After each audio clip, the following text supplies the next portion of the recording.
Once you've made it past the first interview rounds, now it's time for the case study. And I know that for some candidates, this feels absolutely terrifying, but here's the truth. Companies aren't really looking for perfection. They're testing how you think, how you prioritize, how well you've listened to their signals in the previous conversations, and how clearly you communicate your ideas under pressure. I've hired for marketing roles, I've designed case studies for candidates to present to me, and I've also had to prepare for some very major case study presentations myself. So in this video, I will show you exactly how to approach case studies, how to avoid some of the biggest mistakes, and using some of the simple tools that make your process a whole lot easier. Firstly, why do companies even give case studies? They're hard, they take a lot of time, and there's no way that you can do custom case studies for every company that you're interviewing with. It is absolutely not scalable, but I would argue that you should be doing case studies only for the roles that you really want to get, not all of your applications. Case studies are a window into your brain, and hiring managers want to see, can you break down a messy problem and turn that into clear goals? Do you know how to prioritize with limited resources? And can you communicate like a partner to senior stakeholders? It is not about having the right answer. It is about showing that you think like a marketer who can actually drive results and can present that too. And they really can't get an understanding of this through the Q&A type of interview format. Now, let's talk about how to approach a case study. This is the exact process that I follow to prepare for case studies myself, and it is also the same process that I will recommend to the candidates that I mentor. Firstly, interpret the ask, and I will hold your hand while saying this. Read the brief carefully, read it over and over again, similar to how our teachers would ask us to read the exam paper or the brief multiple times to really understand what it was asking. I would say the exact same thing for case study briefs, because most often than not, I see candidates make a lot of mistakes in terms of misinterpreting what the brief says. And if there are question marks that you have around what it's asking, then make sure to ask ahead of time before you start actually preparing for the case study. Once you've done that, then separate the explicit asks, what they say they want from you, versus the implicit asks, what they're really testing, your thinking, your prioritization, and your presentation. Secondly, understand the context. Research the company, the product, market, recent moves, competitors, gather any information that might be helpful for you to build that case study in the first place. And also learn from the hiring manager's content, the team updates or earnings calls, whatever you can get your hands on. It will show that you know their world, how they think, and what their pain points are. And I will let you in on a clue around the context of these case studies.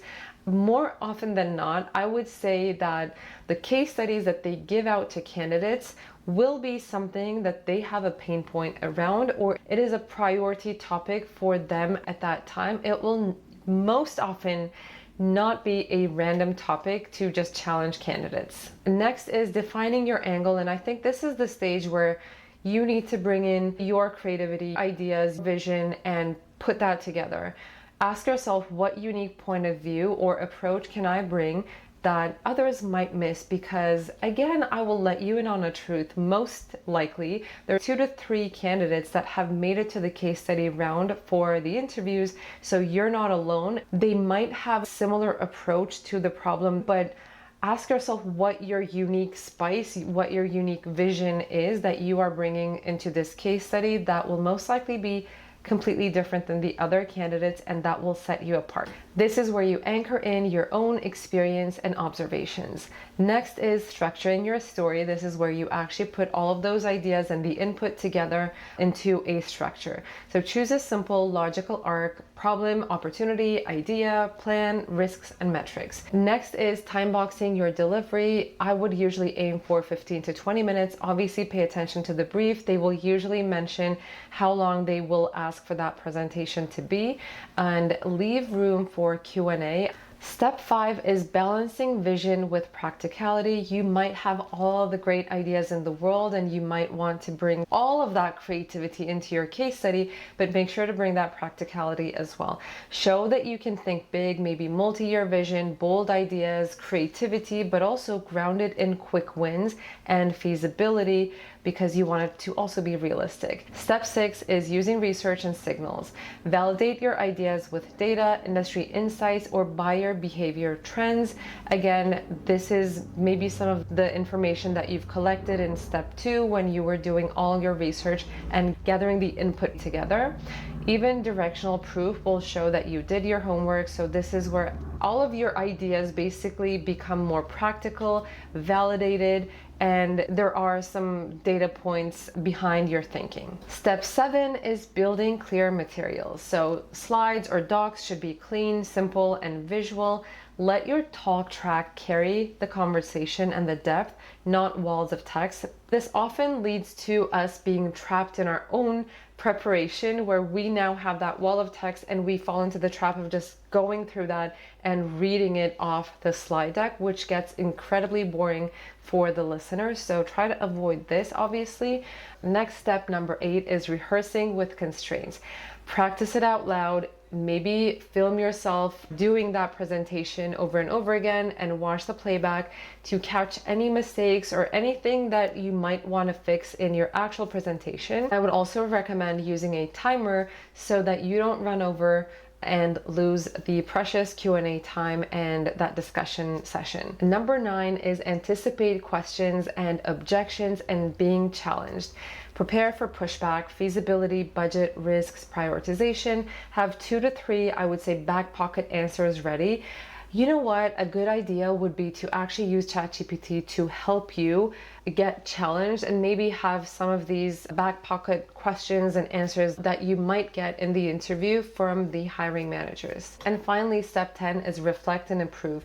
After the interview, note what landed and what you would add next time. I immediately try to debrief after presentations, because firstly, this helps me to not forget what just happened. If I've had any realization through that presentation, I don't want to forget it. And I want to make sure that either I acknowledge that in the thank you email or the follow-up email that I send, or at least if I don't get that opportunity, at least I will have something to improve and change for the next time that I am in a situation to present another case study. For me, a big learning in a past presentation was to always include a longer term vision alongside some near-term ideas. All right, that's my 10-step process on how to approach case studies. Now let's talk about what I look for in case studies as a hiring manager. When I've assigned case studies, the perfect ones, the best answers weren't the 20 slide decks. They were clear, simple, and structured. The strongest ones really had defined the problem. They broke down options, made 1 to 2 strong recommendations. They stated assumptions up front. They tied outcomes to metrics like increase SQL conversion by 10%. And they also had attention to the details shared in the previous conversations, or they showed me that they really researched the company or the ICP. It's not about solving everything. It is really about showing your process. Now that's out of the way. Let's talk about the biggest mistakes to avoid and some of the common deal breakers that I've seen. Firstly, overcomplicating and trying to solve everything instead of narrowing down your focus.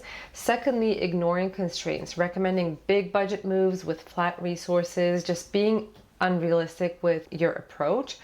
Third is vague outcomes, suggesting campaigns without linking them to metrics. And next one is deck overload, dense 20 slide decks that no one reads, that you also again fall into the trap of reading through the deck yourself.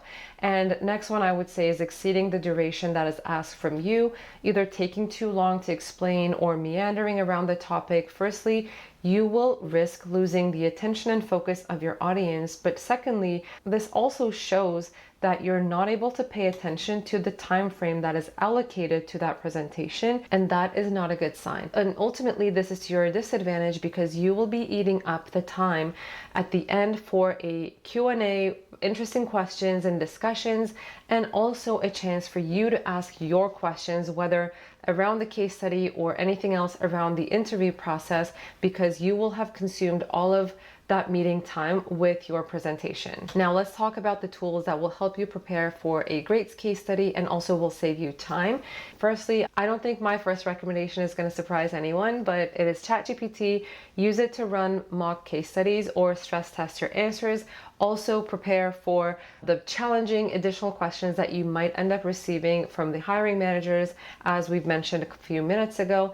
Secondly, Notion or Google Docs. I tend to start off with just a notes document to dump all my ideas, the input that I've had from either my research, the previous conversations, everything else. Next, I will recommend Canva, Google Slides, or Gamma AI. That is my personal preference. If I'm ever asked to do a presentation, I will definitely use Gamma AI, but Google Slides or Canva will also do the same trick. So whatever tool that you feel comfortable with, these will help you to create really clean, nice looking templates for a polished deck.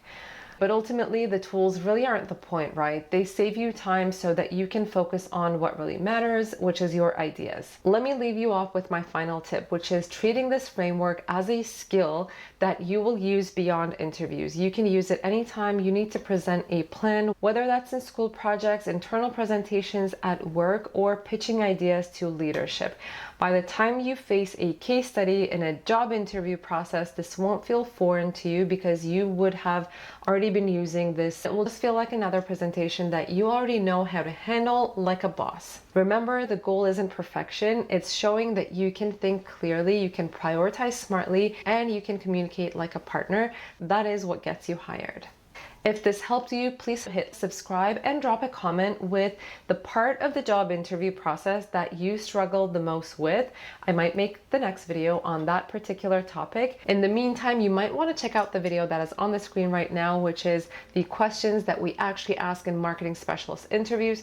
Hope it helps. Until next time, take care, guys. Bye-bye.